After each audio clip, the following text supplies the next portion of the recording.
Welcome to Wind Down Wednesday.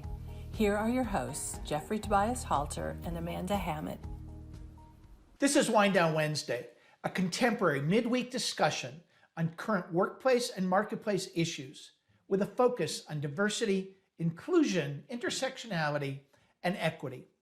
And as always, enjoyed with your favorite wind down beverage of choice. I'm Jeffrey Tobias Halter, and this is my friend and colleague, Amanda Hammett. Well, welcome to our show. I'm obviously Jeffrey Tobias Halter, and I'm here with my amazing co-host, Amanda Hammett, and we are continuing a fascinating discussion with Joann Lublin. And I am still enjoying my coffee and Bailey's, and I'm going to kick this over to Amanda. She's going to talk about her beverage, and then we're going to jump right back in to this amazing content. Well, thank you, Jeffrey. I actually switched it up. I went from a New Zealand red to a Perrier and vodka with lots of lime just for Joann.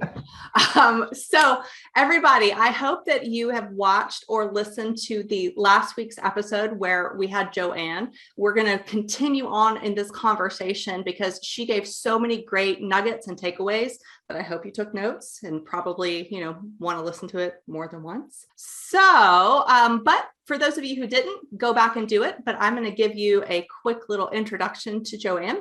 So Joann S. Lublin started and actually wrote the career advice column for the Wall Street Journal. And she's actually the author of 2 books about female business leaders.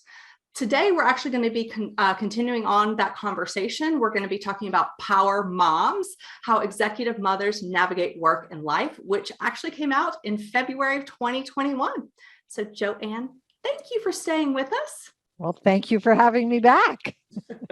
So what's your beverage of choice? I'm sort of hooked on plain ordinary Perrier. I'm not a vodka person, I'm afraid. I get it. I got it. All right. So it's 2022. And as someone recently mentioned on Twitter, it's the junior year of the pandemic for us. So what's next? That's what everybody's asking. That's what everybody's thinking. Can you tell us about what's next for the workplace in 2022? What are the top 2 topics that you're going to be tracking? Well, one of them is going to be the whole issue of employee resource groups or ERGs, a topic that I wrote about last fall for the Wall Street Journal. And I'm going to be curious to see the extent to which companies continue to raise their awareness of how valuable employee resource groups can be to achieving corporate end. And in so doing, increase their budgets and also provide some kind of a stipend to the leaders of ERGs. That is very much the exception to the rule right now, but it is definitely an evolving trend.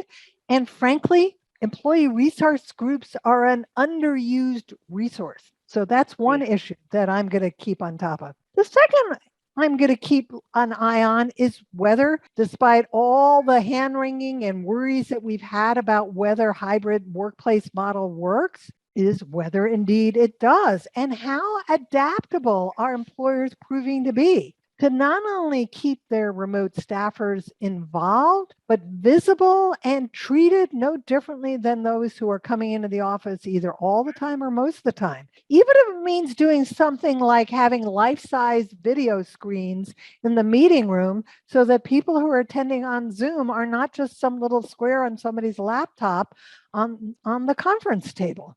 Such good ideas. And in your book, you summarize, I loved your comment you made offline, and that is, if you can read one chapter, read the last chapter. And you capsulize what best-in-class companies are doing.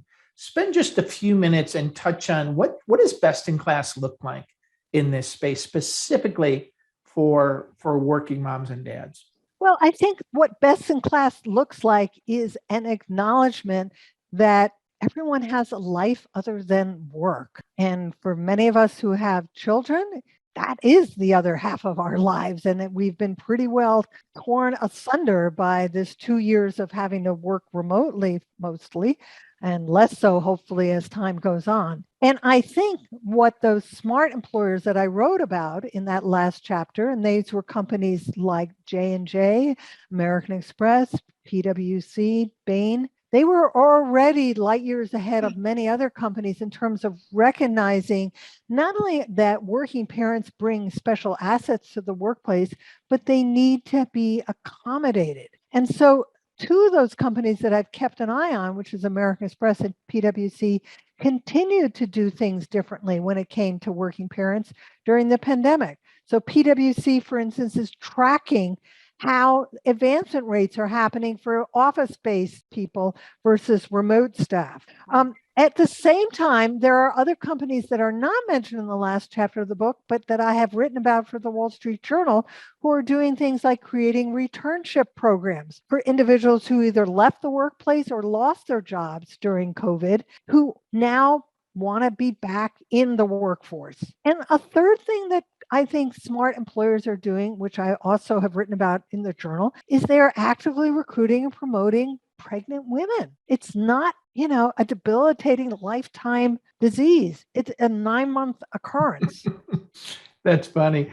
Those are just great tips for companies to do. And really, it touches on so many things that we've talked about on the show. The value of ERGs, thinking outside the box. And really what's fascinating kind of this junior year is the dialogue around a return to recruiting. For years we were talking about getting people in the door. Well, companies were pretty successful getting people in the door, but then they couldn't retain them. Yeah. And now recruitment's served back up and retention. So really, really interesting times. So with that, Amanda, would love for you to kind of take us home. Well, first of all, I just want to, along with Jeffrey, thank you again for being here 2 weeks in a row. So thank you. There's been so much great information that has come out of this that I think we're going to be talking about for quite a while. So again, thank you for joining us for Wind Down Wednesdays. And for those of you in the audience, I cannot tell you this enough. Joann's books are available at your favorite bookseller, wherever that may be. So again, it's Power Moms, How Executive Mothers Navigate Work and Life and Earning It, Hard-Won Lessons for Trailblazing Women at the Top of the Business World. So again, at your favorite bookseller. But if you want something special that Joann just told us about during the break, if you purchase a hard copy book, you can actually email Joann directly, and she will give you an autographed nameplate for your book. There you go. Joann, why don't you give the audience your email address where they can send that information to you? Sure. And I'm happy to offer a book plate for either book because they're both available still for sale. My email address is JOANNLUBLIN, my whole name, @gmail.com. Couldn't have been easier. Couldn't have been easier. All right, that's it for us, and we will see you in the very next episode. I'm Jeffrey Tobias Halter. Thank you for joining us this week for Wind Down Wednesday. Thank you for joining us for Wind Down Wednesday. If you like this episode, please subscribe to receive more episodes straight to your inbox.